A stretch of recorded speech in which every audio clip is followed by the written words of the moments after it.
8 times moon seva. Hopefully. He's not playing around, and that's good. He's going to have all his kids and his wife.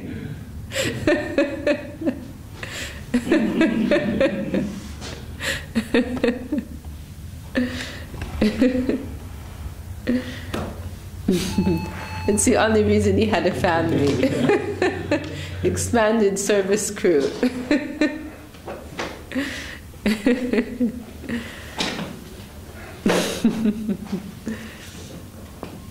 All right. Otherwise, don't come. Yeah, otherwise. What is the use? Otherwise, forget all of you. He has his priorities.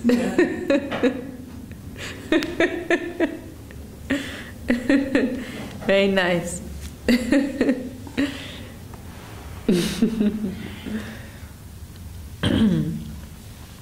And are they happy about that? Well, I will try to put the girls here in the school so they don't have any place to go after school at the temple. So you haven't discussed this with them, your master plan. And Dr. Simon said that he wants to rent his house to me, that's 15 minutes away here in Nashville. Oh, really? Wow. If you can find one in this road, it would be good, but oh, wow. not so easy. Oh. Sounds like a great plan. All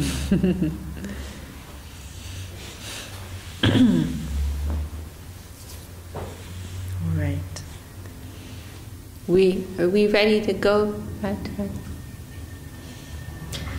Dasa Vrindavanam Vande Krishna Dasa Prabhum Tata Chanavatar Chaitanya Lila Vistar Karino Do Nityananda Padabja Karunadena Bhushito Yatta Chano Burachincho Vavande Vyasarupino Shri Guru Gaur Gandharva Govindascha Ganaisaha Jayanti Patakaschcha Sarvesham Gurunartina.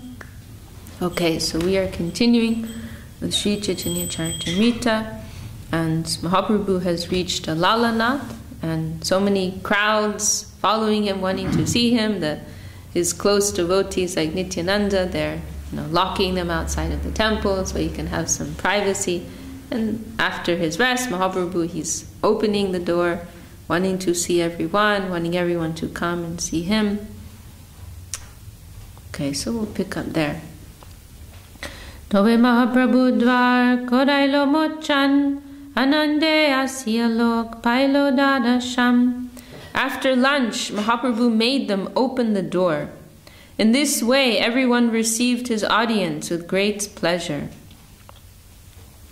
Hematta sandhya parjanta loka se jai Vaishnav hoilo lok sobe nache gai. The people came and went until evening, and all of them became Vaishnavas and began to chant and dance. Just seeing Mahaprabhu, they became devotees. Hey rupe se thai bhakta gana sange se rachi goaila Krishna ka tarange. Mahaprabhu then passed the night there and discussed the pastimes of Lord Krishna with his devotees with great pleasure. Pratakale snan kori lagaman bhakta gane viday dila koriya lingam. The next morning, after taking his bath, Mahaprabhu started on his South Indian tour. He bade farewell to the devotees by embracing them. Orchita hoya, so this alingan we hear many times means embrace, and many times we hear in Chaitanya Charitamrita. There's a lot of alingans going on. Gurudev, he would sometimes use that. Just when he was speaking English, he'd use that word, gave one alingan. So it's a nice one to know. There's lots of alingans, lots of nache, gai, dancing and singing, kirtan, Krishna prem. These are all the primary elements of Mahaprabhu's Leela. singing, dancing, kirtan, embracing, prasadam.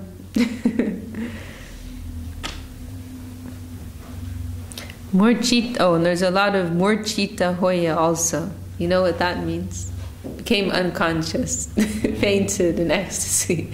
You see that a lot. Murchita hoya, becoming unconscious. Murchita hoya sobe bhumite porila. Bhumite porila also, falling to the ground.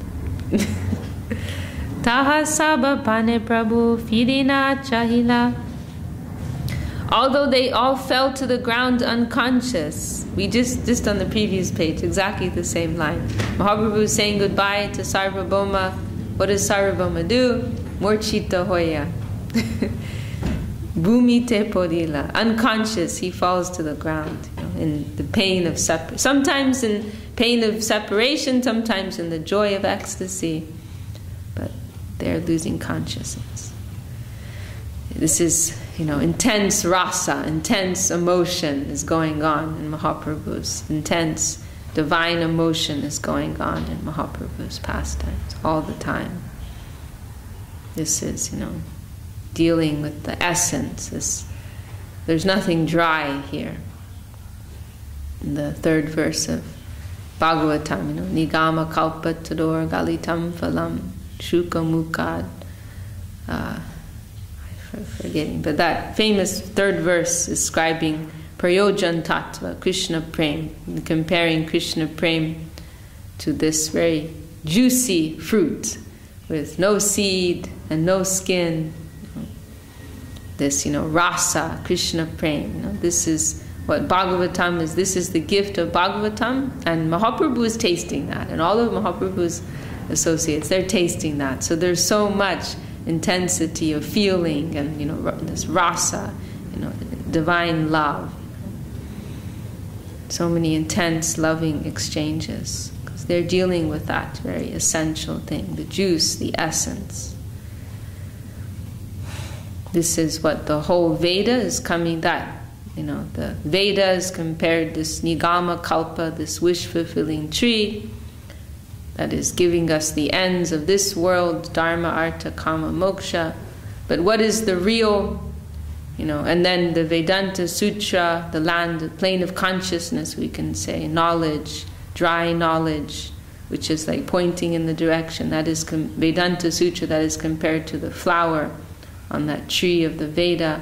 And then this fruit, this is Bhagavatam. This, what is the real purpose of the tree? To produce a fruit. What is the purpose of a mango tree? To give mangoes. So the real purpose of the whole Veda is to give this fruit of Krishna Prem, which is first described in Srimad Bhagavatam, but then we really see how it's being tasted, in Chaitanya Charitamrita. They're really tasting that fruit and sharing. They're not just tasting, they're also sharing it. They're sharing that fruit with even lowly, trying to extend it to even lowly persons like ourselves.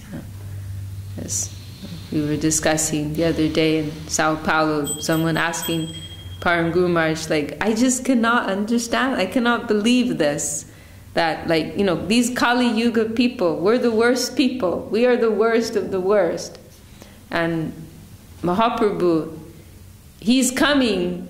First of all, he's the best of the best. He is the highest expression of divinity. He is the highest expression of the absolute, combined form of Shri Shri Radha Krishna. This is the ultimate expression of the absolute. So the ultimate expression of the absolute is coming, and he's giving the ultimate gift. He's giving the highest thing. So someone was asking Param Guru Maharaj, just I just cannot, reconcile this. How is this possible? The highest thing is being given to the lowest people. How is this possible? And we should feel that type of appreciation, that such a high and great thing is being extended to us. But then Param Guru Maharaj, he gave that answer. Should he give some stone chips? He has the most valuable thing. That is all he has in his possession. Why should he set that aside in some type of like calculative way. Oh, these people don't really deserve this. Let me give them what they deserve.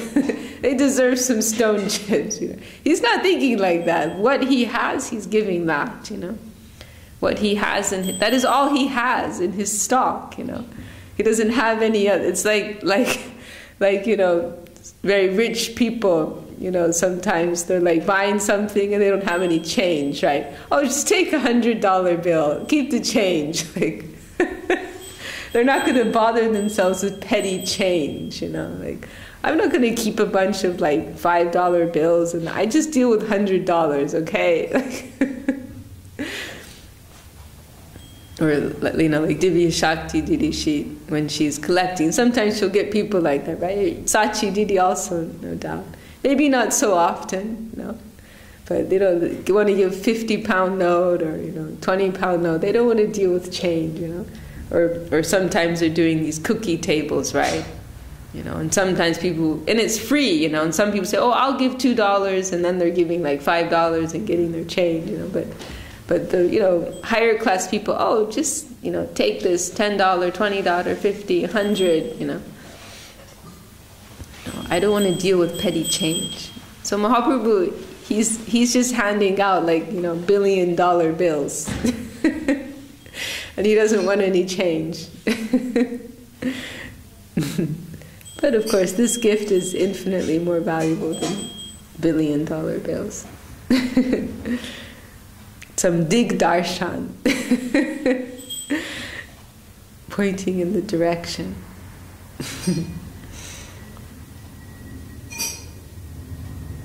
Okay.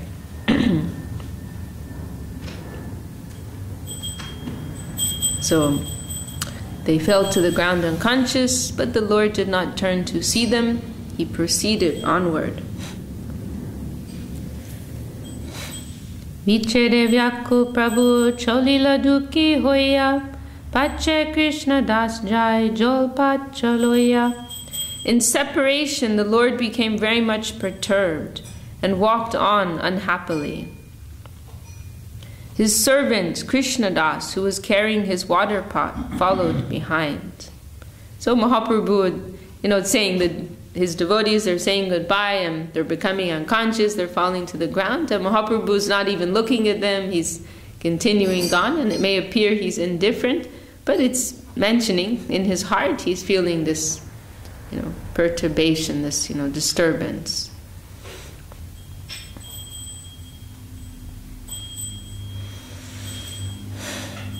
Bhaktagan upavasi tahiro hila arodine duki hoya nila chole aila.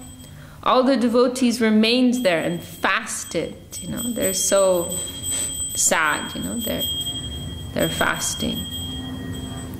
This is a, you know, natural feeling of separation. Because why should they maintain their lives? You know, they're only maintaining their lives, so they can have their connection with the Lord and continue to serve the Lord. But in his separation, they have no interest, you know. There's one nice talk of Param Guru Maharaj. Somebody asks him in the Bible, and it's interesting actually. They're asking him a question about the Bible, actually. It's kind of funny. But Param Guru Maharaj, he was so like highly learned in all kinds of scriptures, and Devashish Prabhu was saying how he was there once and somebody asked him something about the, what is it, the I Ching, is it called? I Ching. I Ching. I Chi. I Ching. I Ching with a G. I Ching. And somebody asked Srila Sridhar Maharaj about that, and Devashish was there, and he was thinking he's not going to know anything about this, you know, but he was very well acquainted with it, and he gave, you know, some answer about that, you know, like really everything. Gurudev mentioned in one place Srila Sridhar Maharaj studied all types of philosophy except there was one he hadn't studied. Maybe was it Russian, or I can't remember. He mentioned one world philosophy he hadn't studied, but otherwise he'd studied everything.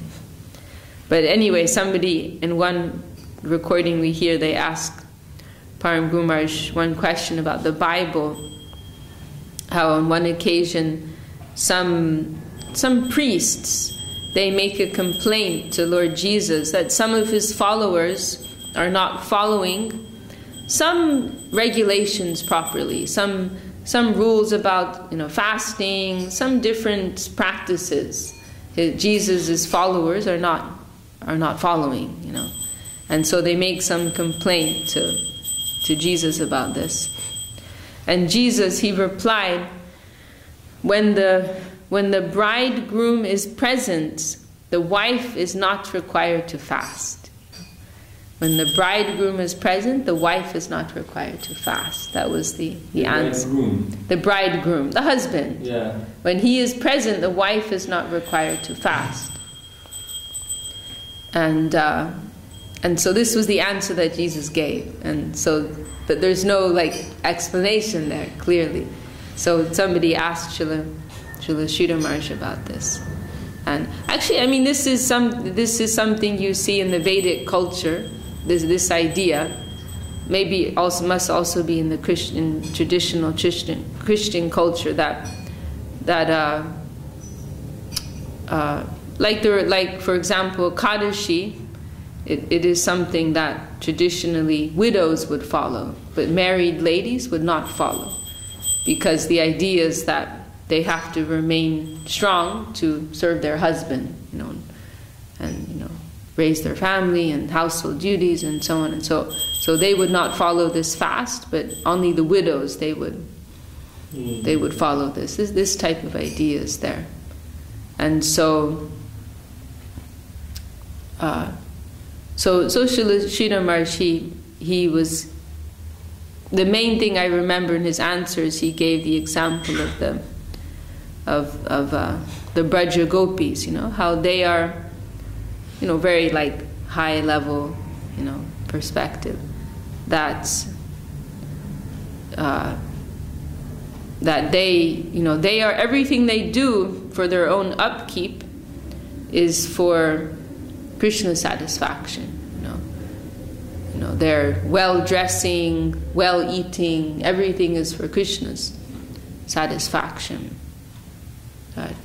He's very nice talk. He says, they are not servants of wealth or of poverty.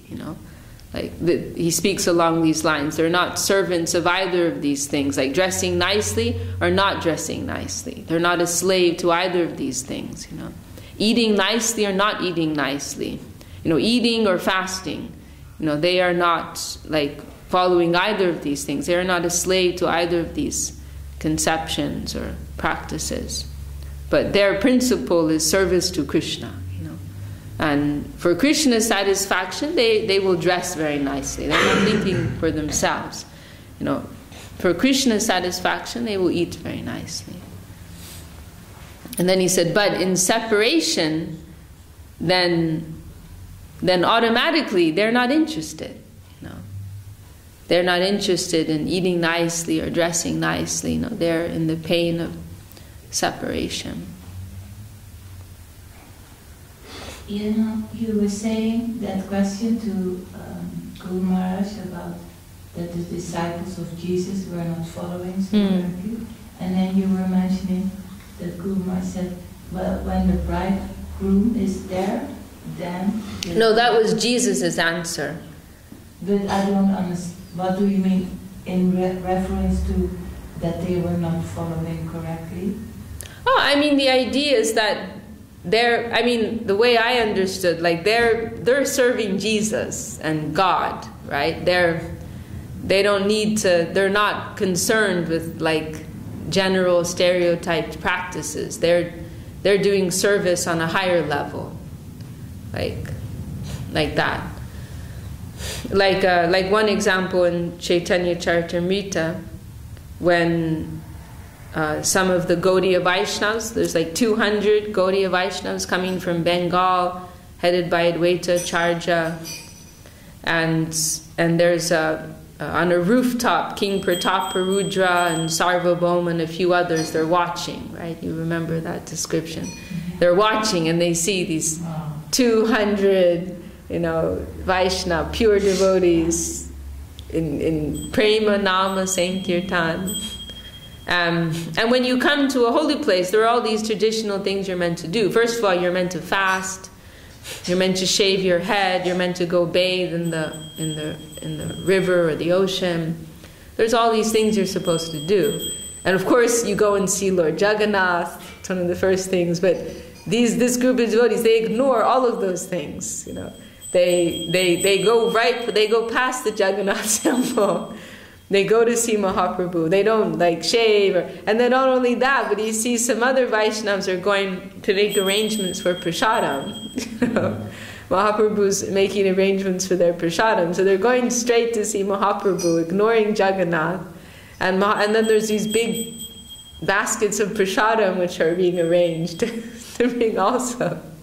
So King Prataparudra is totally bewildered. What's going on here? They're not fasting, they're not shaving, they're not even going to see Lord Jagannath. My God, how can I understand this, But this is and so Prataparudra is puzzled by this, and he asks, and I think it's Sarvabhauma who answers him, and he explains this is Raga Marg, there's Vidhi Marg and there's Raga Marg. This is a higher platform, these practices. This is a stereotype thing for general people, but for persons who are free from any selfishness already, they're already on a higher platform. They're doing service on a higher level in the plane of love, in the plane of natural love. Then they don't need to bother about all of these, ordinary practices, stereotyped practices, So it may look to you like some type of ordinary enjoyment, eating and enjoying this relationship, but it's not. It's all an expression of pure love, Their hearts are being irresistibly drawn out of love to Mahaprabhu. Mahaprabhu wants to give them prasadam as an expression of love. It's all an exchange of love of the highest and purest type. So these ordinary practices, they're irrelevant, So, good morning, little miss. So, you're looking very awake. I'm impressed. So that's how I understood Param Guru Maharaj's answer along those lines, and what Jesus meant. They're connected on a living plane. They're connected with the living current of religion or spirituality or service or whatever word we want to use. So they don't. They're in connection with something very vital and immediate. So they don't need to worry about these stereotyped practices. Just like if persons are directly serving a Vaishnav, right? A Param Vaishnav, then that takes priority over everything else, right? There's some immediate necessity that the Vaishnav has, then they're not going to, I have to chant my Gayatri right now, or I need to chant my japa right now. But there's some immediate,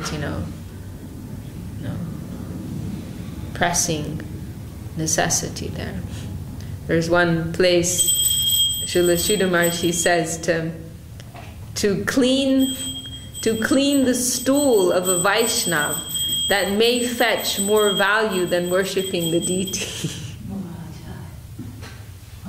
Because of the living nature of that, some immediate service necessity is there, Not going by rote, following some formula or some textbook manual of how you do things, but there's some immediate living service necessity there, so that is something more valuable, more vital. So,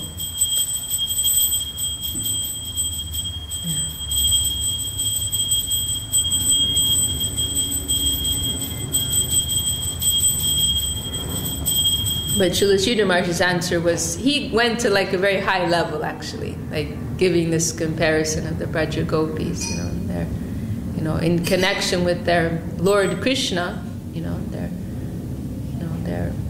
they're doing everything for his satisfaction, you know. They're not fasting, following some strict practices. Everything they're doing is in service. This is the principle of yukta vairagya, right? That we employ everything, not renunciation, but full utilization. We engage everything. We don't reject or renounce, but rather we engage, we utilize everything. But that internal detachment is there, you know, that in terms of one's own self and one's own interest, that personal detachment is there. And attachment on the higher side. Anasaktasya vishayan yatarham upayunjata nirbandha Krishna sambandhe yuktam vairagyam uchyate. This is the definition in Bhakti Rasamrita Sindhu for yukta vairagya. That maintaining personal detachment from everything and seeing everything in Krishna's connection, in Krishna's interest, and utilizing everything accordingly. So if there is some interest of Krishna's to you know, ignore fasting and to engage with so much apparently enjoyable paraphernalia, one will do that. But if there's not Krishna's interest there, then we won't, you know. Externally, we may do many things that look very, very different, but internally it's all on the same platform, right? Sometimes it may appear we are doing something very pleasurable or enjoyable. Sometimes it may appear we're doing something very renounced. But for one who's fixed, you know, situated on that platform, that mood of yukta vairagya, you know, it's all on the same level actually. Whether they're utilizing or renouncing, it's all everything they're doing is with that vision of Krishna's interest.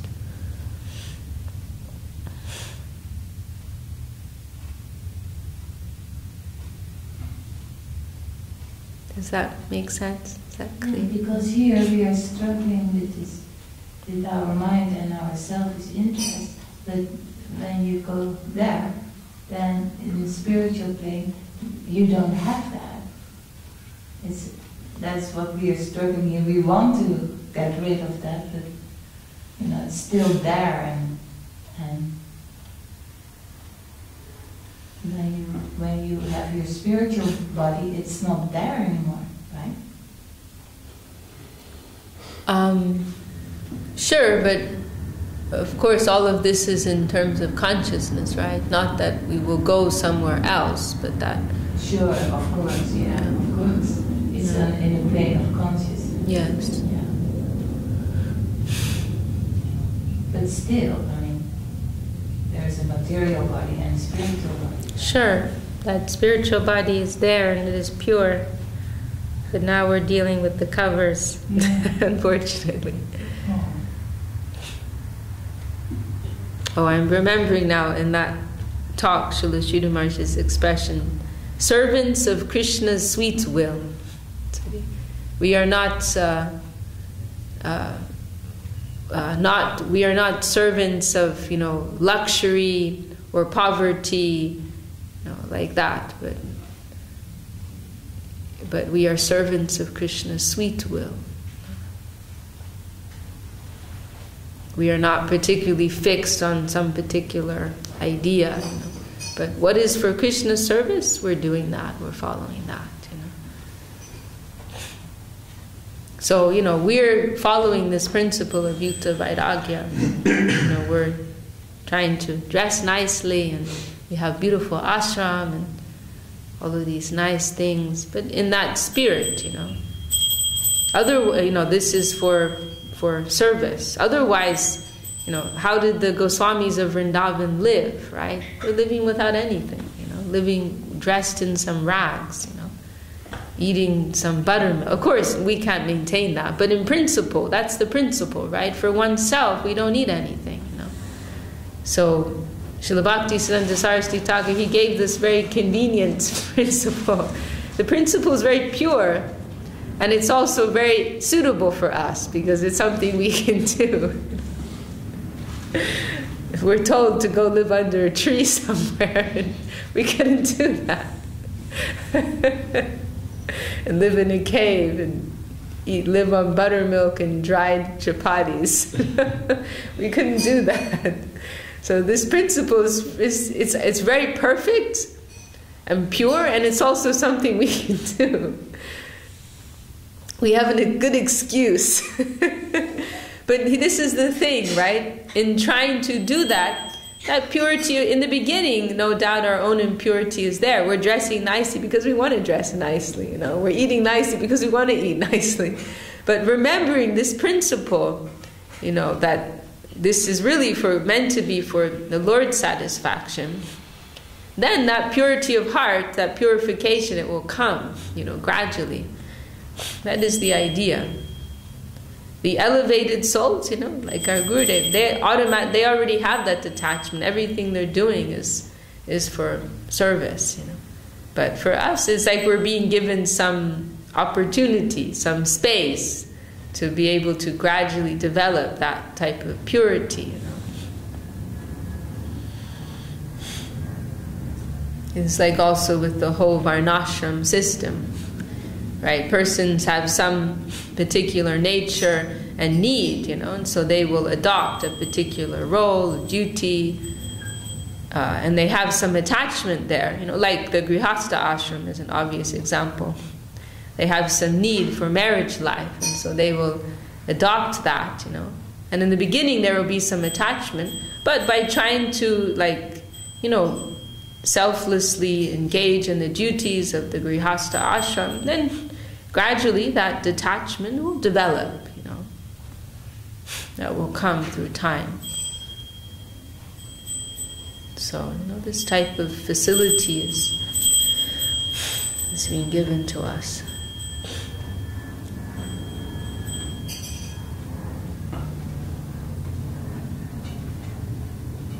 But, you know, we have to think, you know, how the Goswamis lived, you know, how they lived their lives. I heard Gurudev speaking like that once. You know, like we have to remember that and think, why are we living like this, you know? Of course, most people in the world will say we live very austerely. What do you say? Most people in the world will say we live austerely, right? Yeah. No TV, no TV. What's that? Right, no TV. No TV, but we have our... Waking up early. Not so early actually, but compared to general people, 6 o'clock is very early.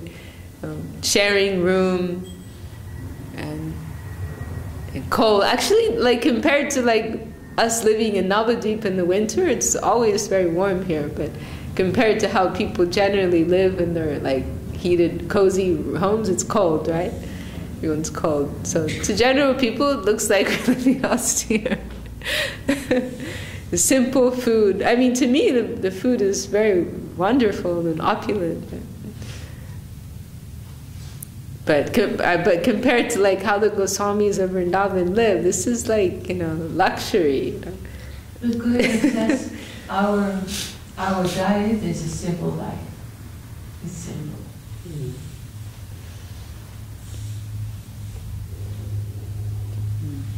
Not always so simple, though. No, I mean, yeah, all these extras, what they eating. Yeah. Simple is good. Yeah. We keep it simple. Simple is beautiful. We don't need so many things for breakfast, so many things for lunch, so many things for Ekadashi. Okay, I'm going to stop because maybe, I know everyone's very busy and Mahamaj is looking at the clock. Yeah, because thinking of Suvada, she's around. So right, yeah. If they have breakfast or not. So, on the Kadashi then, would the Goswamis have traditionally completely fasted, or was it they? I know, The Kadashi, oh yeah, I absolutely. know that we don't eat grains on Kadashi, but so they would have just fasted. Actually, our version of Ekadashi is very recently established in the last 100 years by Srila Bhakti Siddhanta Saraswati Thakur. Our whole way of practice is different. It's what was established by Srila Prabhupada Saraswati Thakur. And he, again, on this principle of yukta vairagya, which means properly adjusted detachment or renunciation. So in the scriptures it is prescribed one will fast fully on Ekadashi, even without water. But Srila Saraswati Thakur, his consideration was, what is the real purpose of Ekadashi? The real purpose of Ekadashi is to serve Krishna more. On this day, we're told, Krishna is in more need of service energy. So this is the main idea of Ekadashi, to give more energy to Krishna. But his consideration was, if we're fasting completely on this day, then we're losing energy. We won't be able to do very much. So his consideration was, then let us do a half-day fast. So we are taking some less energy for ourselves, but we're still able to try to give maximum energy to Krishna. And there will still be like some stretch there because we're eating more simply, we're doing a half-day fast, so there's still some like self-abnegation there, but not to the degree that we're incapacitating ourselves. And part of this thinking was, many persons, they follow Ekadashi in a kind of materialistic mentality, like following it, but for their own benefit, for their own gain, because it's described in the scriptures what type of benefits you can get through following different Ekadashis, or just whether in an exploitative mood or in the mood of a seeker of moksha, liberation. It acquire more, punya, these pious credits for oneself. So it was, many persons would follow in that type of, selfish mentality, without any connection of devotion, So, by not fasting, we'll lose out on some punya, some, pious credits, but we have more opportunity to please Krishna, to serve Krishna. Who is the one that was eating the remains of Jagana Prasada that even the cows didn't want to eat? That was Raghunath Das Goswami. Wow, not everyone can do that. So sour. Ananta Govinda Guru.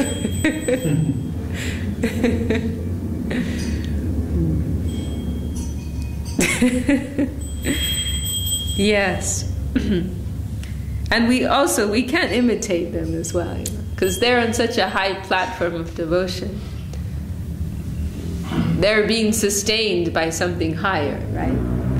They don't require the, Vishnu Priya Devi, that's the one that wet a little rice and then he eat that raw. She would chant rounds and put in a pot. Yeah, she would chant, for every grain of rice, she would chant one Maha Mantra. And then whatever quantity she collected, she would cook that and take that. And also we hear she would even share that with others. We also hear that. But it was maybe Gaur Kishore Das Babaji, he would soak raw rice and eat that. One of, I think it was Gaur Kishore.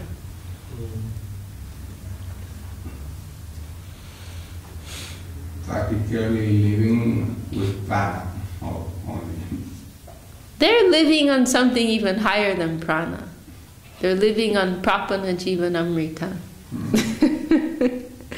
The amrita, the nectar that comes in the lives of the surrendered souls.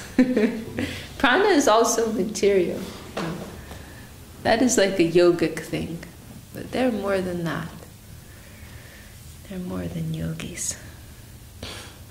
There's one verse about Srila Raghunath Das Goswami. I heard Tyagi Maharshi read it once.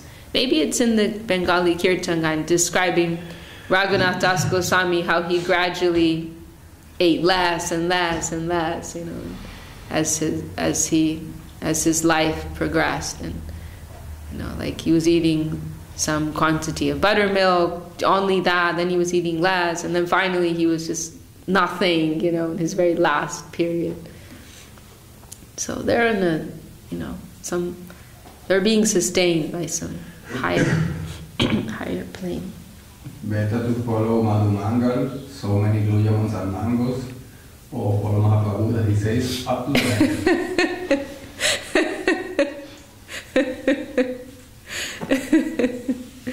Yes.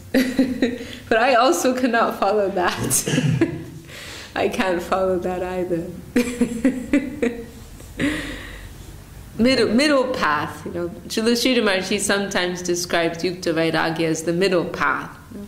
Not too much, not too much this side, not too much that side. You know? It's quite a difficult balance to go through, though. I know my own life now, I'm coming from the very material world, and I look at the Goswamis and hear some of the stories that people tell about the Goswamis and think, well, how do I find that middle ground? How do I withdraw myself enough from that world that I'm honouring Krishna, but without living an artificial life as a sort of totally mendicant Goswami type? I don't know how to... I mean, follow the program. What you're already doing is perfect, right? You know, we cannot live that. That life has not been recommended for us. If we tried to do that, it would just be a type of imitationism, and that is so nasty. And that was one reason why Saraswati Thakur established this. You know, because, you know, imitationism is the worst thing. You know, we hate it. You know. In Srila Sridhar Maharshi's words, we don't want to do. That's not what it's about. You know, it's not about some, you know, stoic, dry abnegation. They're able to do that because they're tasting nectar on a higher plane. So, like, they're tasting something so sweet on a higher plane, they automatically have zero attachment to this world, zero necessity for any facility of this world. We can't imitate that, you know. So, you know, what our gurus have laid out for us, you know, we're following that. You know, we're taking what we need to maintain ourselves, whether in the form of, you know, work or food or family or whatever it may be, whatever we need to maintain ourselves in Krishna consciousness. We're trying, the ideal of Yukta Vairagya is to take just as much as we need for our own maintenance. Just that, nothing more, nothing less. To keep ourselves fit for higher duty. And whatever may be necessary for service. Those are the principles of Yukta Vairagya. So everybody has to find that personal middle ground, you know. Everyone has their own, you know, needs and mood, and we have to find that with sincerity and you know, follow that. And also we're living in another time and in a certain country, and for what are we doing it? It is to become self-realized, like why we are here, what is our goal, and to develop love for Krishna. So all the extra we hear so often, Vishakha says or others speaking about devotees, maybe they have not certain rules or regulations, you know, but to develop that love for Krishna and do as much service as you can. What you are doing already, you do so much service. I mean, you plunge right in, and that is wonderful. So you're doing it already. The other things is external, and it's also to a particular person in a particular time. These are very high eternal associates of the Lord. I mean, we cannot compare with that.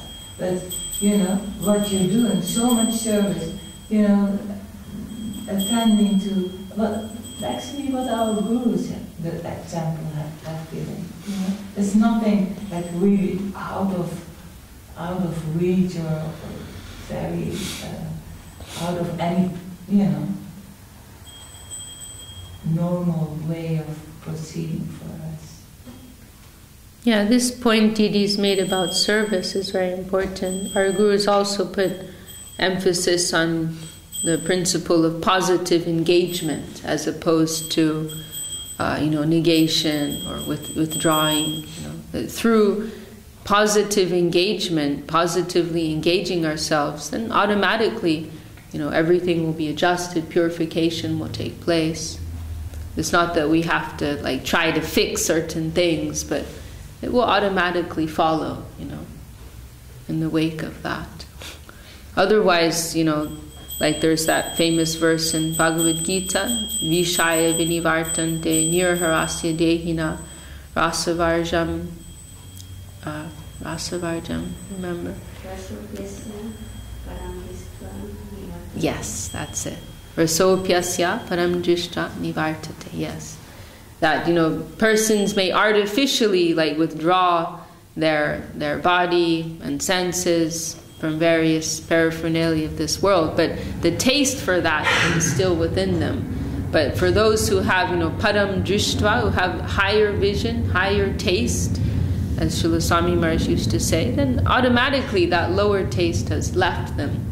So our emphasis is always put more on the positive side, positive cultivation, engagement, and through that, anything else, it will automatically leave us gradually, over time. I've noticed already when I go to work or when I see my friends now, since I've become involved here, I do find a lot of the things that were attractive to me before don't seem quite so attractive anymore.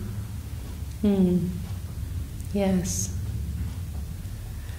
Yes. There's one warning, there's one verse by Srila Rupa Goswami. He's describing the beauty of Lord Krishna, and he's saying, he gives it in a way of warning, if you have some attachments to your family life and to your friends in this world, I'm just warning you, better you don't go to see, this beautiful form of Lord Govinda, standing in the moonlight on the bank of the Jamuna, playing the flute with his triple, Tribhanga, triple curved form. Better you don't go. If you have some attachment to your worldly friends and worldly life, don't go. Because if you see that, everything will be spoiled. You won't have that taste anymore, Some danger is there. At your own risk.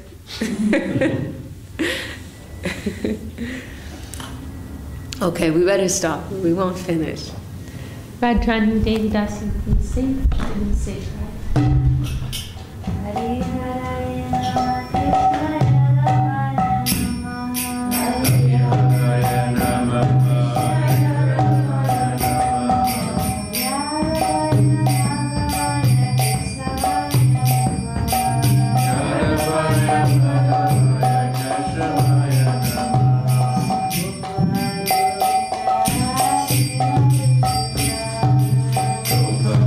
Govinda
Vishakha Devidasi.